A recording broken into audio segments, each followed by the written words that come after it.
Hello there, and welcome to a brand new episode of Formula Pod. This week we are talking all about the Netflix series Drive to Survive Season 6. And of course, it's the preseason testing. Like, trackside action finally comes back after a good solid 2 months of rest. And seeing those cars, our hearts just took off.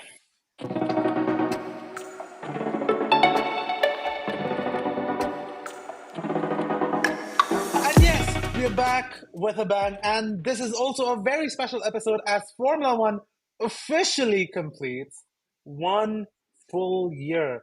We started with our episodes back on the 27th of February. This episode, in fact, is going to be released on the 27th of February, just to mark the occasion of 1 year of Formula Pod.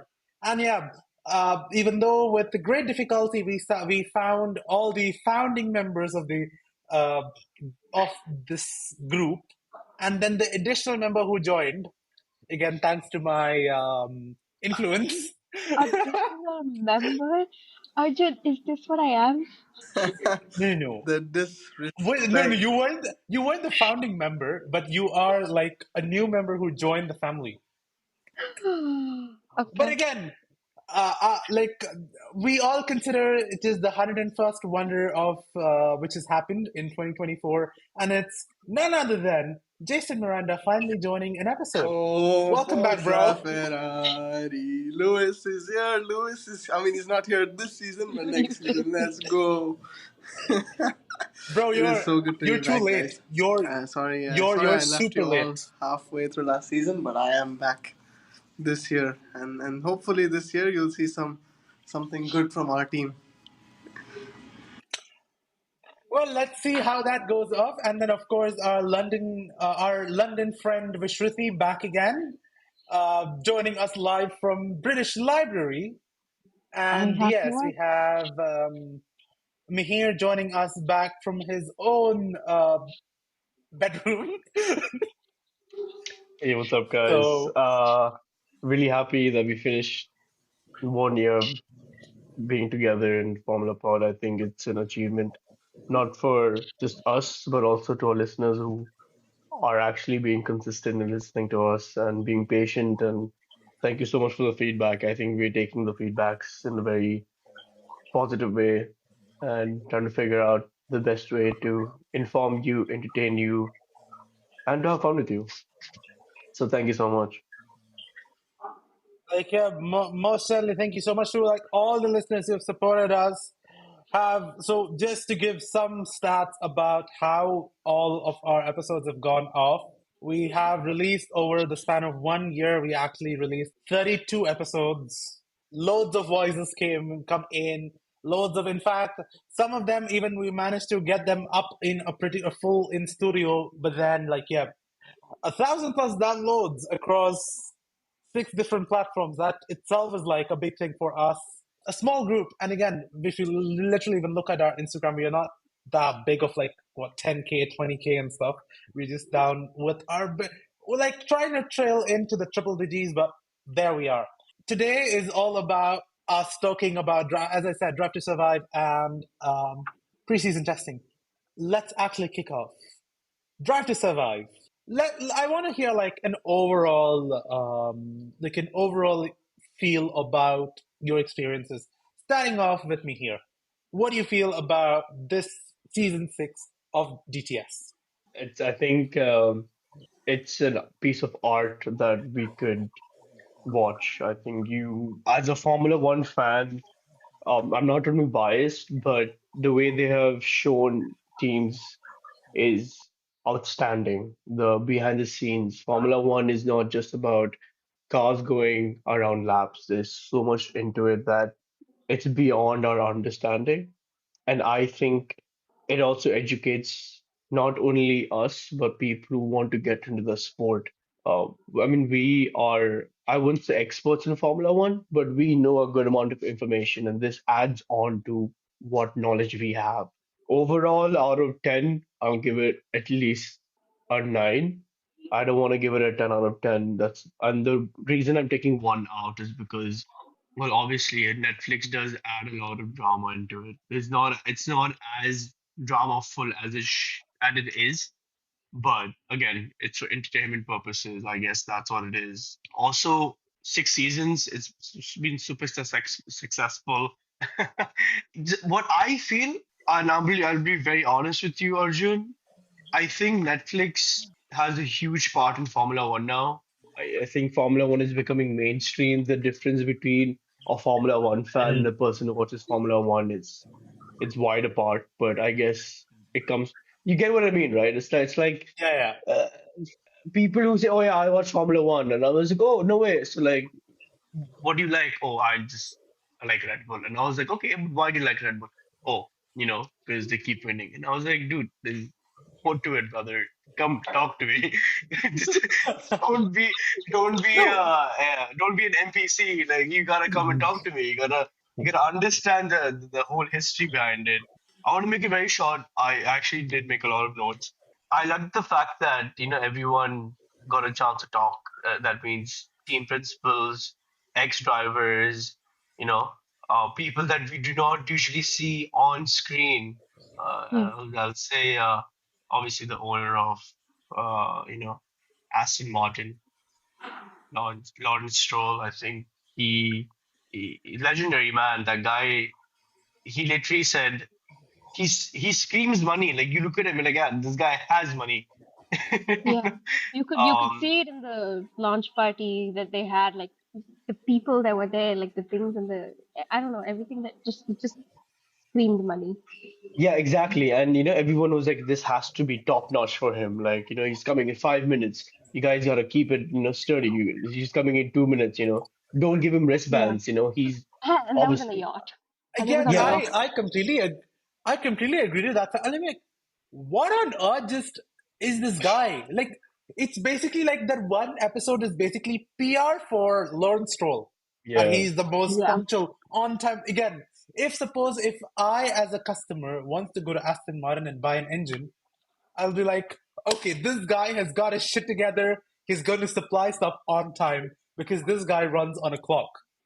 As you said, Netflix might have put that drama bit behind it, but then if his regular life itself runs on a drama, Hmm. yeah. No, I like mean, I he just does don't know. have he does have a lot of financial. I mean, he's the definition of deep pockets. This guy, he can do whatever Of he wants course, to. He also has a really good-looking wife, yeah, but definitely, that definitely. comes with money, But yeah, I'll obviously. just come back in a while about your favorite moment of the episode of the season.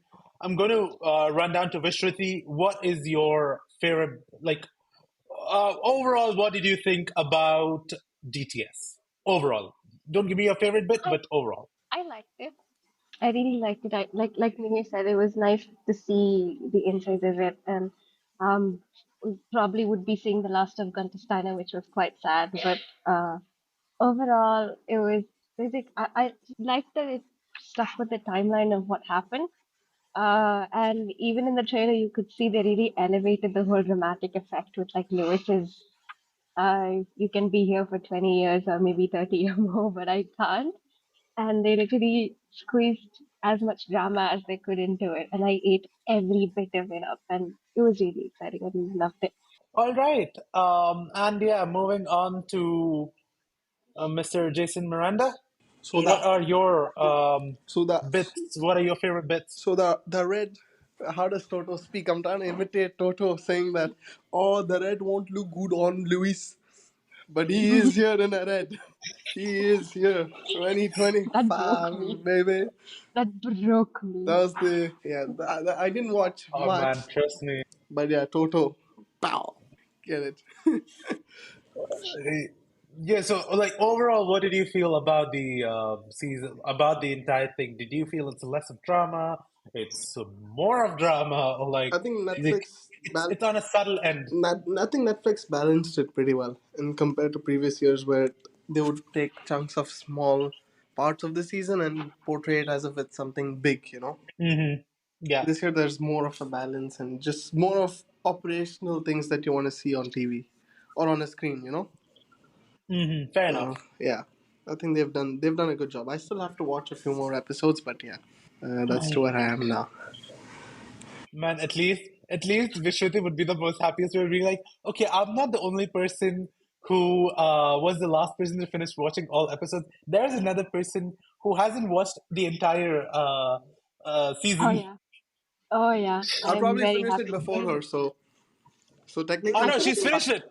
I finished it last She's night. finished it. Like Oh, oh wait. Mihir went on the offensive, like being like, you should not sleep for you should I not took sleep it as an long. offense. I took it as an offense and I finished it at 2 a.m. last night, so I have no sleep. I am running on no sleep. That's why she's in a library doing a This podcast episode. this is what you get for challenging a lawyer. All right. So I personally feel with the overall DCS situation, bringing in Claire Williams is definitely a good addition because you actually get that team principal perspective, especially when there are situations like in the previous season, they were showing the conflict between Gasly and Ocon, Charles and Carlos. Like all these things, like again, you getting that kind of a team principal insight was something like I'll say was a great plus. Yeah, but in an overall perspective, yes, all drivers getting a chance to talk. But Mhm. I'll not say all drivers did get a chance. I like Joe Guan Yu didn't have a chance to talk. I was just gonna say that, Joe, and you didn't get a chance to talk. Valtteri Joe Guan Bottas Yu didn't didn't get get a a chance chance to to talk as talk. much as well. No, but Valtteri Bottas was focused.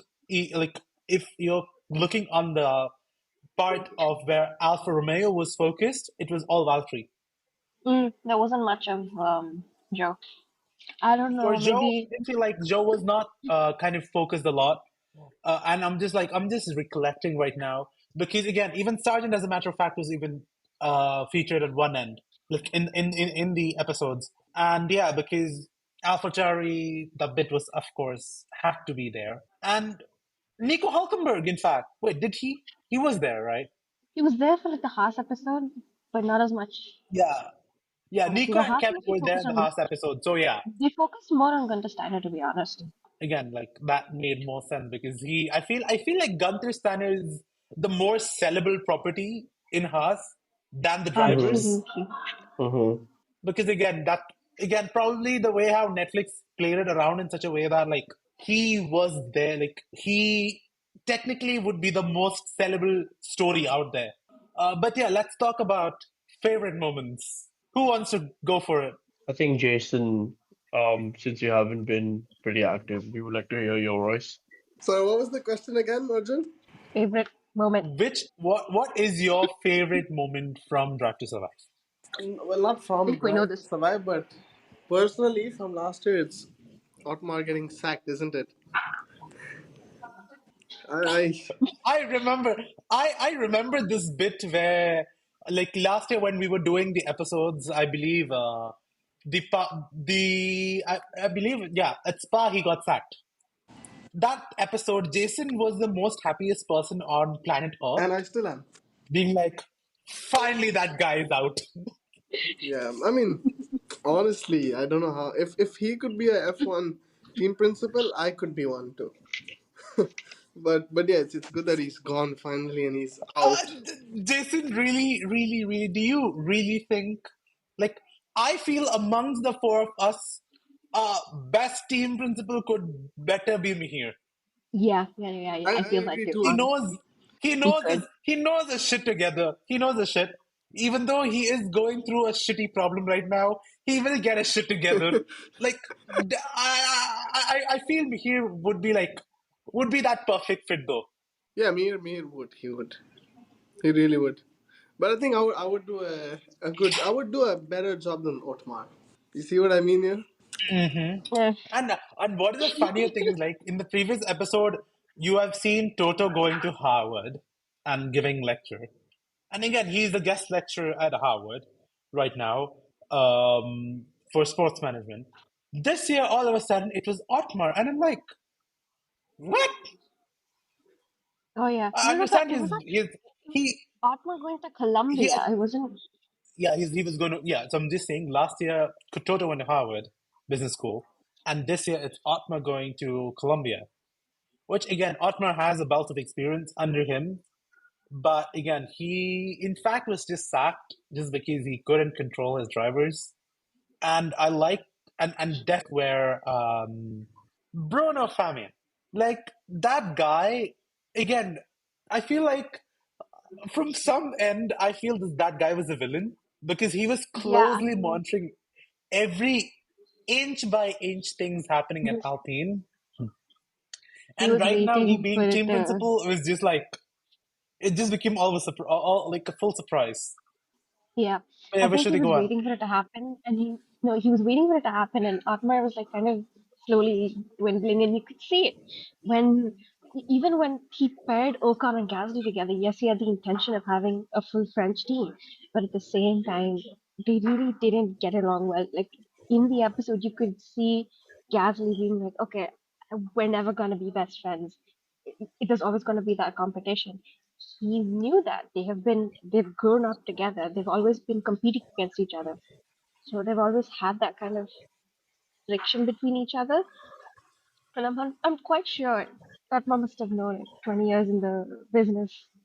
I don't know what he was thinking, but And of course, like this guy boasting a lot about leadership qualities and his style of thing, he just basically gave it out to the public that his leadership is absolute shit. oh yeah. He just gave it out there, like it was clear as day of his leadership style not working. But honestly, I want to even get now Mihir's opinion on this, like your favorite moment down at DTS. I think as much as I want to say Lewis, obviously the Lewis episode was very emotional for especially me because I'm such a big fan. I look up to him and the way he is, but I'm gonna go back and say that Money Talks episode was actually quite moving for me. It really shows how money plays such an important role in Formula One. Mm-hmm. Hence the title of that episode, Money Talks, where Lance Stroll, he, from my understanding, he's taken things for granted. His dad's been working very hard. His dad has given him an opportunity. It's he's not even given a silver spoon. He's given a titanium spoon. Um, it's a very difficult thing to understand because obviously maybe he always was into Formula One, Mm-hmm. but his dad was never a driver from what I've understood. He was always Yeah. into he bought first he bought wait I think did he buy he bought Sahara because when Sahara was Not Force India. Force India, Force sorry, Force India. yes. India. Yeah. When Force India went He, into administration, he led the consortium. he heard something was going on and he sat with his legal team and he bought it. Then it was BWT after that, and then obviously he renamed it BWT to Racing Point. yep, and then he changed it to Aston Martin. So I think that was my favorite episode. Yeah, Like yeah, and also those bits where this guy like just randomly brings his chopper down and then just like like you can see how of a true businessman is Lawrence Stroll yeah, Yeah. in that particular episode. Yeah. Like yeah, I'm like, dude, you're like executive chairman of Aston Martin. Like, why can't you drive like a bloody Aston Martin? No, he has yeah, a true. helicopter. Like, I didn't see that. I didn't see that bit. No. But also, like this year, they reduced the number of crashes. They stopped showing the number of crashes because True, last true. year, I feel one of our biggest criticisms were these guys showing Joe Guan Yu's crash every now and then. Yeah. But this year, they didn't show the crash of Lance Stroll in Singapore. Like They did those kind show of big moment Lando in crashes. They Vegas. didn't. Lando in Vegas. Exactly, like none of those things they showed, and I was like, for a moment, I'm like, okay, why they didn't show that? Because again, that was like a moment for Aston Martin. Yeah. Again, from a viewer perspective, I would like to see. a bit, like not a lot of that, a bit of it. Yeah. Because last year it was like as if it was running like Joga News thing like on repeat. Yes, This year I'm like, exactly. this was more of like say okay Max bashing on to George and then I like think say it focused it's on all those Max contact and things Red only Bull. came up. They Nothing focused major on came up. they focused on Max and Like Red Bull a if you lot even this season, as I'll well as not say as Max well a as lot. as well as like each and every episode there was something that was brought up at the Singapore Grand Prix. Obviously, there was a focus with the Singapore Grand Prix in terms of like Ferrari as well as McLaren, but not as much. But like the Singapore Grand Prix was like shown in almost every episode because something major happened. Both Red Bulls went on there. This was the only race that was not won by Red Bull or had a Red Bull on the podium. So that was more focused on that, but not a lot of the crashes this time. And also, like, I feel like the Singapore episode, like, I feel like the Singapore race itself could be like a full on episode Honestly, true, yeah. Hmm. because you have that bit where, um, like, Lewis and George doing midway, switching into mediums, the tires which they saved compared to rest of the grid using their full set of allocated tires. Then the bit where Carlos and Lando are kind of like Carlos The supporting Lando strategy each other between just so them that like was yeah, the beautiful. strategy between them. Like I feel like certain bits, personally, I feel They could have been missed included. They've missed out. They missed out even on the Singapore Grand Prix. They missed out. Like I was talking with another friend who's watched it. She was like, they missed out, like showing how much of a big thing it was for Carlos, as well as Ferrari and the other teams, because it's the one race through the entire season that Red Bull wasn't there on the podium. They should have put a little bit more. They should have pushed it. And sorry to cut you off. We were talking about DTS featuring Qatar. Oh yeah. Where was that? I have no idea. Qatar was a beautiful race. Like, I was looking forward to it. no, exactly. And I'm like, because that technically was the first clash between the two Mercedes drivers. Yeah. Okay.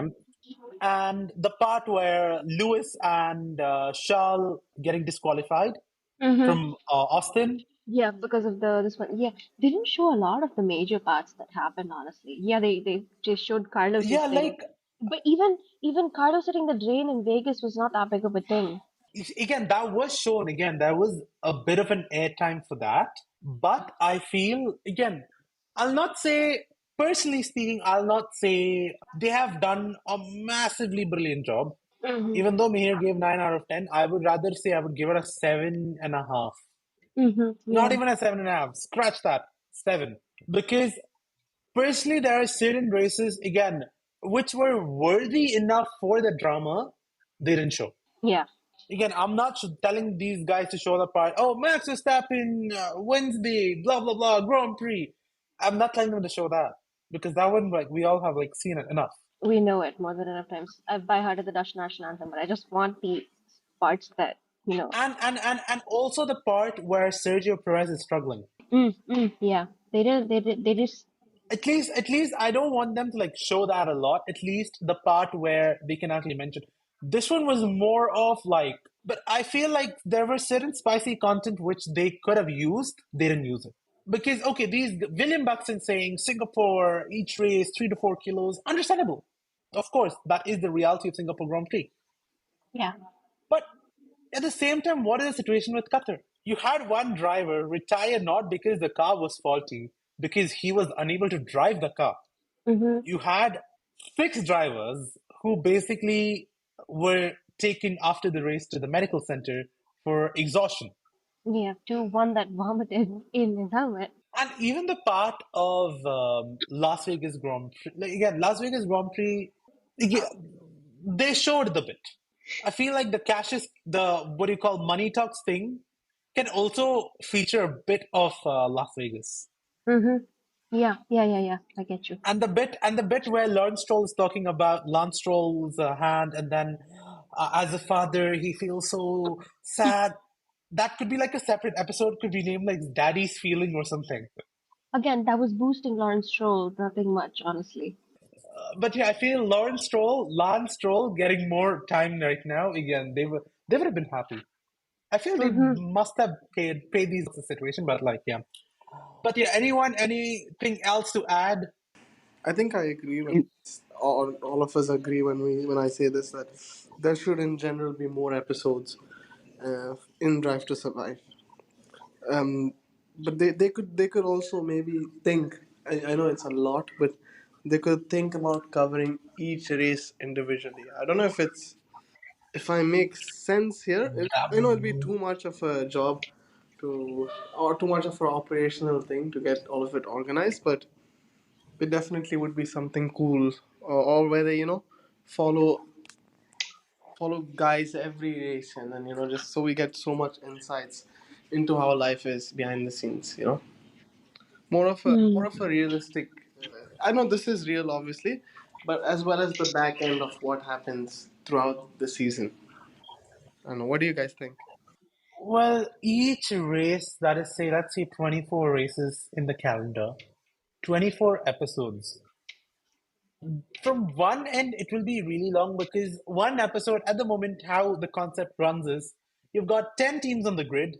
Each episode is focused on one team, and you're taking those things. But again, this time it was a full mix up. You even though you were having parts where it was just Aston Martin, the parts where it was just Alpine. Again, because that much amount of things were actually going on. And then you had the part where with an entire episode dedicated to Ferrari, because again, the entire switch of Fred Vasseur, a team principal who was not in the Ferrari line, coming in, Yeah, a guy who's not considered way too serious for the job, yeah. taking the biggest Alpine, responsibility.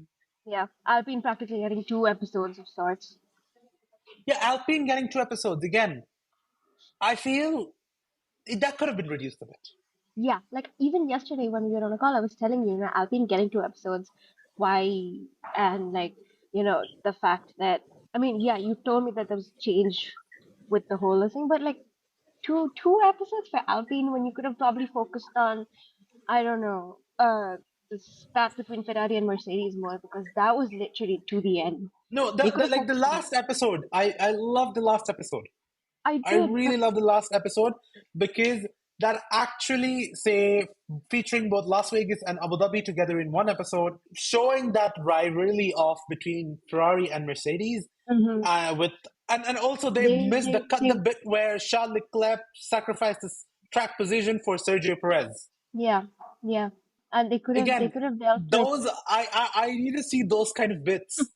Yeah, they could have dealt with they mentioned the Aston Martin and McLaren clash towards the end, but I feel like they could have focused on that also a little bit. Well, yeah, they had like their separate episodes, but I've told this before on the podcast while recording, but Aston Martin when they were up, McLaren was down, and when McLaren started climbing up, Aston Martin started going down. It was like a wave of sorts, and I feel like they didn't focus a lot on that. I'm not just saying that as a McLaren fan, honestly, but I would have liked to see a little bit more behind what these guys felt. Yeah, in the last episode, just like towards the end of Abu Dhabi, I mean, we had the whole Lawrence Stroll, Zach Brown's messages and stuff like that, but that was like probably what 30 seconds, and that was it. Well, yeah, like Mihir, you want to add something which you felt was missing? I think one thing that was missing for this season was the lack of just emotion. I think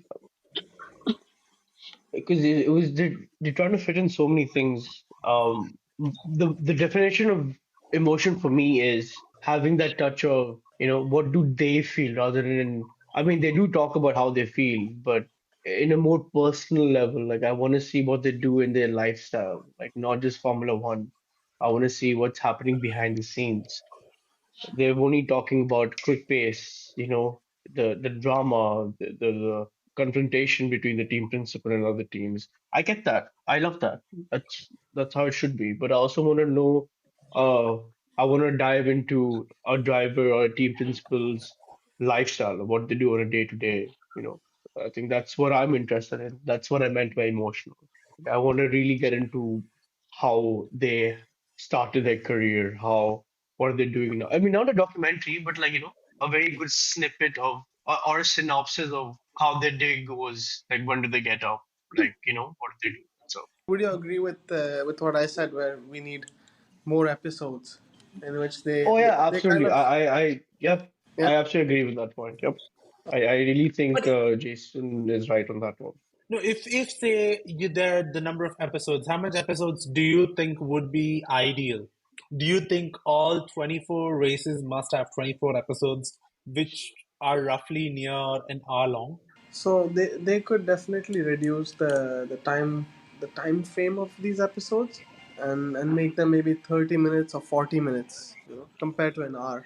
Now that's what I think would keep Uh, people engaged, but also mhm. not get them, oh, okay, this is like 1 hour long, 24 episodes. It wouldn't be something like that.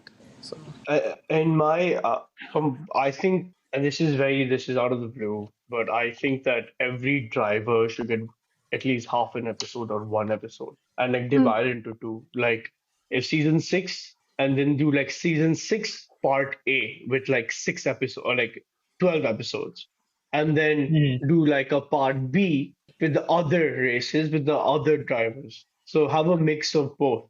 Get every driver to, I mean, and can you imagine the amount of details Netflix will get by just interviewing one driver for one oh yeah. episode? That really, Totally.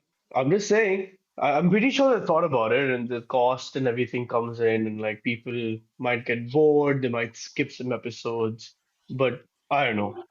I'm no one to say anything, but yes. But again, the main thing about Netflix partnering with Formula One is basically to increase the viewership of the sport.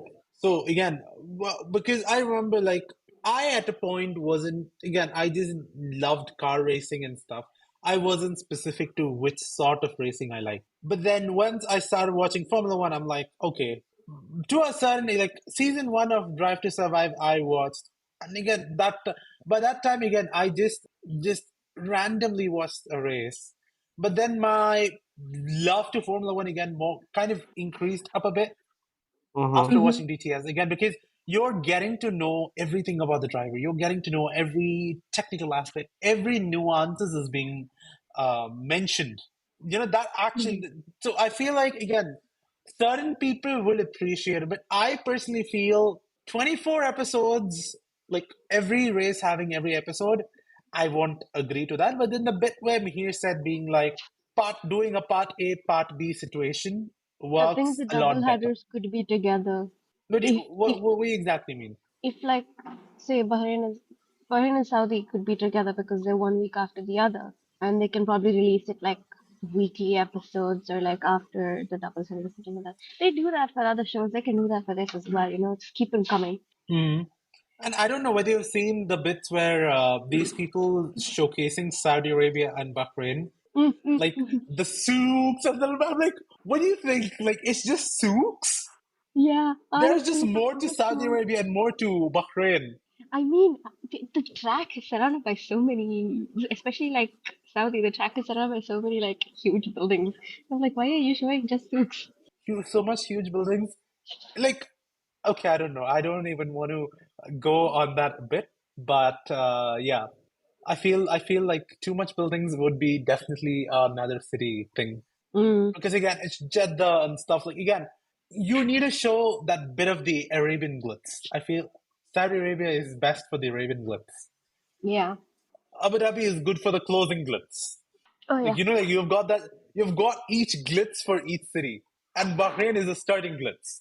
But anyways, keeping DTS aside, let's actually again, I'm not going to take a lot of time again, but speaking about the pre-season testing. How was that feeling seeing those cars back on track with all the new liveries out there? For it, go for it. and what's the new Toro Rosso called? What are they called? The The guy is still catching up, guys. the is it the It's called Visa Uh, Cash App RB, or we cut shorted to VCARB. Okay, okay. Yeah, I think they're looking pretty good because their timings were just behind the top four teams, the top three teams, weren't it? So they seem exciting. They have Danny. I love Danny. So that's my second team for this year. But I think otherwise, I'm just gonna comment on my team, which we look good. Like every year, we look good. It's all of my teams are like this. Similar to cricket, I support RCB, and we look every year we look good, and then midway through the season we just fumble it. Screwed up. Yeah, but not gonna say more. Don't wanna jinx anything, but it looks okay. It looks decent, you know. All right. It looks decent. He say he says all his things, and then after he's done talking, he'll put his camera up. This guy, no, it's like a disaster. But yeah, Vishruti, what were your thoughts seeing the papaya back on track? Every single time I saw Lando on top, the only thing I kept saying is, "This is just pre-testing. This is just pre-testing." Don't get your hopes up. But at the same time, I'm glad that they had a better pre-testing than they did last time. Obviously, Lando wasn't able to race much or drive much on the third day because of the whole rain thing. But you know, the car seems good. The car sounds beautiful, and it's quite fast. I mean, if it's up there with Max, it's a good sign. I just hope it actually works out on during the actual races. And even Oscar's keeping up the pace, doing a good job at it. I didn't see the final thing. I think he was like sixth or seventh or something like that. But then he's maintaining the pace that he was on, which I'm really happy about. Probably as he races more, he's just out of the rookie year. I think as he races more, he would also be able to build it up. They have a good car this year, and these two were quite confident when they said they'll be able to equal Red Bull. I hope that's not. I mean, I hope that's true, and they're able to do that because this is just testing. We won't know exactly how much. This is more of endurance rather than speed, but I hope they're able to work on that and actually keep it going during the race. All right. How was it seeing Lewis's final preseason testing for? To answer your question, Arjun, obviously it's very devastating that Lewis is leaving, but it is what it is. We can't always, think about that. He's moving on. We are all with him at one point. Anyway, Of course. I'm a data person when it comes to Formula One, and I think numbers speak louder than words. Likewise, how the team principal of Williams said, data is everything. That is how we judge a person's performance in car.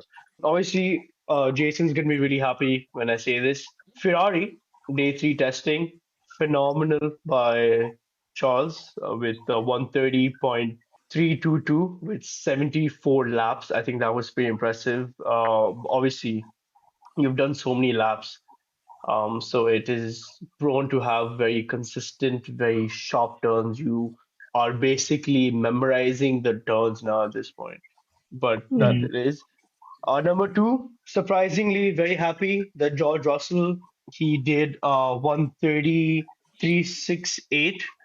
I think that's a really good lap. He did 67 laps. That's pretty good. And obviously, number three was our stake driver, Zhu, with Zhu? Did you say You, Zhu? Zhu. me That's no, how me that's how we no. pronounce it. Well, coming back, obviously he did 1:36.470 with 85 laps. I think he's done a pretty good, outstanding lap as well. I just want to talk about Red Bull for like a quick second. Red Bull was fourth with 66 laps. I just want to say that Red Bull is what everyone's talking about. I think with Red Bull knew that everyone's gonna copy their car from last year, so they had to make a few changes. That small little air intake they have on that side part they have done, it's Red Bull is Red Bull. Like there's nothing we can do. That team is absolutely Most phenomenal certainly. when it comes to getting around FIA rules and regulations straight on. Perez on the other side being number six. I still don't know what is Perez doing. I think I think the car speaks more than the driver. That's a statement I want to give for Perez. But Red Bull sees something for Perez and that we don't, and I'm really trying to understand what they see. I mean, he's a great driver, but again, I'm comparing him with Max, which makes him the second. There's a reason why he's the second driver. Also, before this question goes to Jason, I just want to say that out of all the teams that I've seen, and obviously I'm being very unbiased here, I think Red Bull is the most stressful team because, like on the episode in season 6, your place is not permanent. If you're not performing, you'll get replaced. And that is a lot of pressure. Max doesn't have that pressure because Max has established that he'll be working with Red Bull. So the pressure of him losing a seat is not there. But when Alex was there or Pierre Gasly was there was so much of pressure. So being in a Red Bull team not only puts you under pressure, it also affects your performance. That's all I want to say. Well, in fact, it tests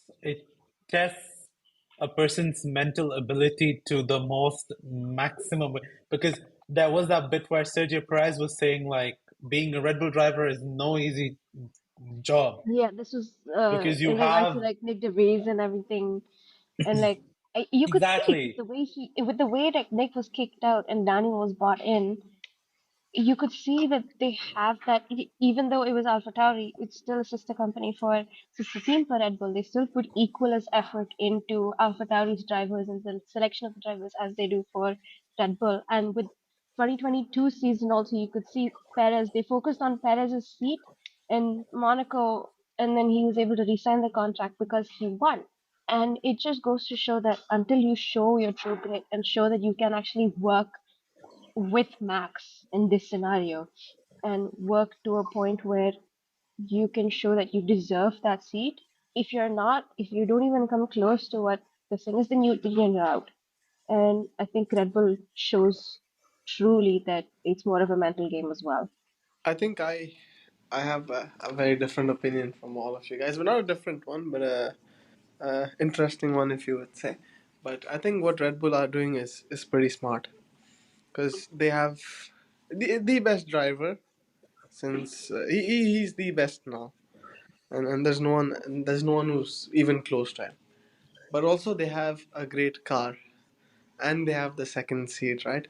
So when you have everything at such a high level, then it's obvious that you can demand this from the second seat, or you should be able to put so much pressure, and they expect the driver to also cope up with that expectation and with that mental pressure.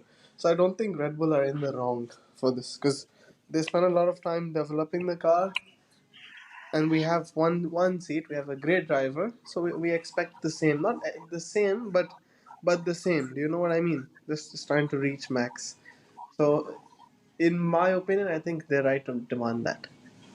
Okay, sorry, I'm just gonna counter argue with Jason for 1 second. Or Jason, don't you think that putting that pressure on a driver doesn't don't you think that would affect the performance? Don't you think you should give them some type of leverage that, you know what, listen, we know you're a new driver, we'll give you a few races, but that pressure you're building up to a driver, don't you think that will really demotivate a driver? Obviously, we have seen the fear factor of not getting a permanent seat keeps you on the edge. That is amazing. That is how a Formula One team should be, keeping a driver on the edge, not giving him the comfort, but also need to understand that, listen, because they do it so quick, like it's like a rolling substitute, or like you love football. I'm pretty sure you know how rolling subs work. Don't you think that pressure really plays a very crucial and a negative mindset for on a driver? Yeah, I agree with you, but I think what's his name, the guy who Danny replaced. Nick DeVries. Nick DeVries. Nick degrees. He didn't get half a season or something to kind of prove himself. What they did with He, Albon was wrong. Well, it was Albon, right? A few years ago. No, it was yes, Gasly. It yeah. was Gasly. Yeah, Even It was both of them. yeah, even It was Gasly. Albon, both it of was them, in Albon fact. and Gasly. What they did to both of them, that was wrong because they genuinely didn't give either of them time. But I think with the recent guy Nick DeVries, I think they gave him ample of time, and then finally had to make a call. But I agree with you, Mir. I think they definitely should give that time, but Because you not the way they did with Gasly or Albon. But I think the Nick DeVries was fair. that was okay. Also, we need to understand that that's what we have shown. I'm pretty sure it was very similar. Yeah. Yeah, I mean, there was Just to let barely you know. much, there wasn't much that was shown regarding the Nick DeVries. I mean, the whole kick him out, bringing Daniel in, and even they slightly touched upon Liam Lawson coming in, Yeah. and it Yeah, was just you know after this race you're going. It's not like more this thing. He was there for what 3-4 races, and he actually three showed races. and He was brought there for on three points. races. He was brought on for 3 races, and even after the third race, that was when he got to know that okay, I'm out the next race. They don't Mm-hmm. they don't give them time to process the situation. Yeah. But on one end, I feel like, um, personally, I feel Liam knows that he is just a reserve driver there. Yeah, he knows He that, but like, the thing is, and it's not like Daniel is going to retire. He just came back, got an Mm-hmm. injury.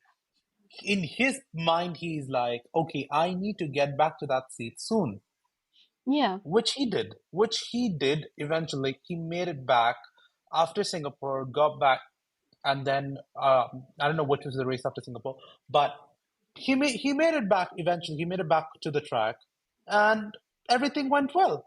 yeah. So Um, I feel like he should have managed his expectations a bit more. Yeah, but that's true. But like you could hear it in the background, like Christian saying that, "Oh, I will give you a chance. Like you deserve a chance later on." But like that was very. I mean, I know he was a reserve driver, but that wasn't it rushed? Like I know that he obviously knew that he was only going to be there for like probably 3-4 races, but at the same time, Red Bull has a history of making rush decisions and doing things quite towards the Well, end. I'll tell you one thing for sure. But Nick DeVries bit, Nick DeVries was given a very bad car. AlphaTauri was not the best car. AlphaTauri, in fact, only after Singapore got off from the bottom list. You could see it in Yuki's car as well, just because Yuki had been there And, for a and long because time. because Yuki was just what finishing P10 or P11. And Yeah, again, Yuki knows the car because Yuki was driving. He's driving the car for the past 4 years. yeah, So he knows the car, he knows the team inside and out. yeah. Nick DeVries from one end is coming from a Mercedes background. Okay, Mhm, like a guy coming from a Mercedes background. He's having his very first Formula One race. He mhm, was when he was in Formula E, he was ruled as king over there because he was winning championships like anything. mhm. Versus this one is basically just it's like polar opposites. Yeah, But again, I really wish he was given try time, like how James Wells gave time to Logan Sargent to correct his way. At first, he was crashing the car. He was bringing big, big, big bills to Williams, which actually Williams was not in a position to kind of tackle them.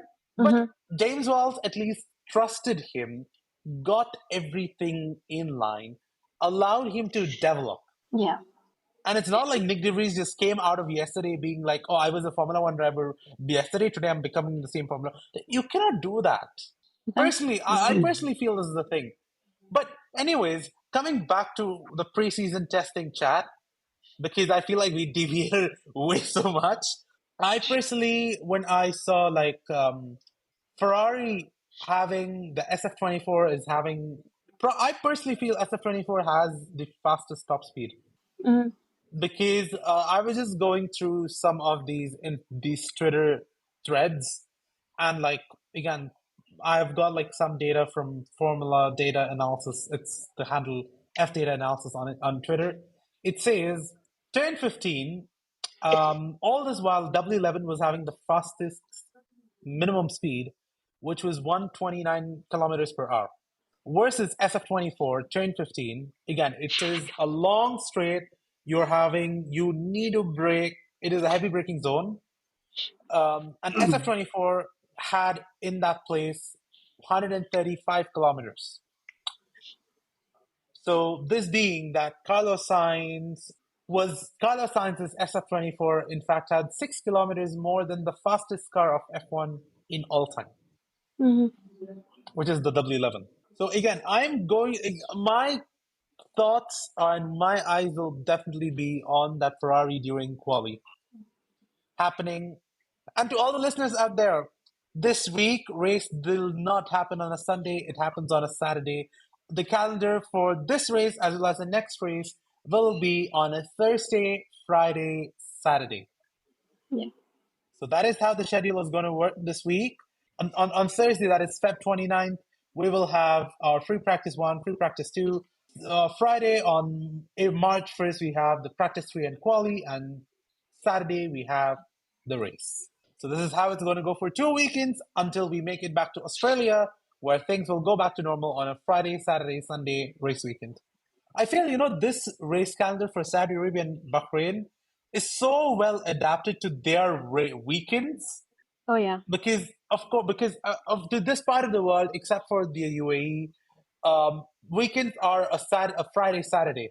So anyone who wants to watch Formula One, for these guys, it is, I feel, best adapted because you're having your race on Saturday. Sunday, you guys go back to work, chill. Yeah. I know, like, people go back to work will not chill, but yeah, still chill. But yeah, and then see, and also the bit where with the preseason testing itself, have you guys seen the bit where Lando Norris, Lewis Hamilton, Sergio Perez, like they go in a race formation? I was I so was like, excited. I was I'm so like, excited. yeah, I yeah, yeah, hadn't yeah, yeah, yeah. I hadn't seen that in like 3 months, and I got so excited just watching it. I was like, I rewatched it when You the know that videos you came you out. kind of get that adrenaline pump Oh, when it comes absolutely, to seeing something like that. I'm like, absolutely. next week, I don't know in what state I will be at, but I'm pretty sure I'll be up on top. I'm most probably watching it at the F1 arcade here in St. Paul's, and I am so excited to be Oh watching it. man, And I'm gonna be watching it with a Red Bull fan. This takes it to like another level, but this is gonna be really, really exciting. I don't know. here's like, what am I doing over here? No, I'm really Like, excited. what am I doing over here? Like, come on, dude, what's going on? Yeah, you have no idea. But I've been to the Formula One arcade, and it's phenomenal, dude. Oh It's yeah, state of that's the art. Everything is so nice. You feel I really want to touch upon how Formula One has brought so many communities and people together to watch Formula One and educate other people on what's going on. It's not like, I mean, there's no hatred, but there is hatred with like obviously teams being teams, but it's not as bad as it's love at the end of the day. We all sit and try to see. We all yeah. have I mean, concerns for drivers who crash, and we love to see if they're okay or not, or you know yeah, we hope for the best for everyone. But Formula One has really brought a lot of people together, and I'm really glad that it's becoming more mainstream than very, yeah. Most definitely, yeah, yeah. yeah. Yeah. Well, I know we have been blabbering out for quite a long time. So yeah, we're not going to take a lot of your time, but on that terrible disappointment. Thank you so much for tuning on to another episode of Formula Pod. Before we wrap up, Jason actually has something to say because Yep. he came back. He was like, "Okay, Arjun, you need to give me a bit of space." So, Jason, you have exactly got 2 minutes. Go. Yeah, so we have the F1 Fantasy League. We have our own Formula Pod League. Uh, the code will be on our social media pages, but you can approach Arjun, Vishruti, Mihir, or myself, and we'll be more than happy to give you the code. So you can sign up with all three teams, and let's see who comes out on the top. That's all. That's all I wanted. My space. Well, Jason, to all the listeners who doesn't know about F1 fantasy, can you just give them like a bit of an idea? Yeah, it's just a game where you have 100 million and you build a team of five drivers and two constructors, and the points are based on how these guys perform in the race. So that's pretty much it. I would personally say get Max Verstappen in all these teams and just captain him, so he gets you double points. But yeah, it's a gamble. You can just play around with different drivers and teams. Oops, I have just got Lewis Hamilton as the guy who's leading my team. Nah, nah, You'll be Nice. very surprised who's my. You'll be Don't very tell me surprised Lando who's Norris. I put Lando Don't tell me. Norris. God. But dude, that guy was so expensive. He Yeah, was he was. atrociously expensive. Yeah, but he's on the F1 person who Fantasy. actually he's the only person who actually performed quite aggressively. I think Lewis is coming to a point where, he's giving up on Mercedes a little bit, and I hate that. But he keeps saying, "Oh, the car could be better. The car could be better." Yeah, the car could be better, but there's nothing that they could do now. It's all about luck Yeah. and how the first 6 laps of the Mhm. race predicts the future of Formula One 2024. Yeah. Well, yeah, we got to see how this thing goes on. But yeah, to all those who, as Jason said, an F1 fantasy league apparently. And again, I just randomly was going through, and then Jason just messaged me today, randomly being like, "Oh, dude, I created like a fantasy league." I'm like, "Dude, I was just like fixing my team right now." Like it just like came extremely out of random. Like because this guy, Yeah. even though he will not make it to any of the episodes, he's very regular in just randomly messaging me some random things. But yeah, I am not going to take a lot of time. I've been saying this for the third time. Thank you so much for tuning on to another episode of Formula Pod. Please do like, share, and subscribe. And our podcast is across, as I said, 6 different platforms. So you've got the variety to listen: Spotify, Apple, Google, you name it, we got it. And you want us to be on another platform, let us know. We'll be more than happy to get you access out there as well. Support us on our social media pages, formula.pod. Any feedback, any suggestions, more than happy to listen to each one of them. You can message us on our Instagram page and we will take that up. And if you want to be part of it, just again, texting is the biggest thing. Before I wrap up, Vishruti has something to say, and she is very desperately waiting for it. So I didn't get a blast chance it to out. say happy 1 year, so happy 1 year. Oh yeah, happy 1 year to Formula 4. Happy 1 year to all of us. And yeah, I hope this entire thing just goes on even further, even more better, and even more harmonious.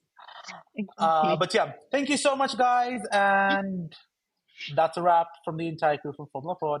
Goodbye.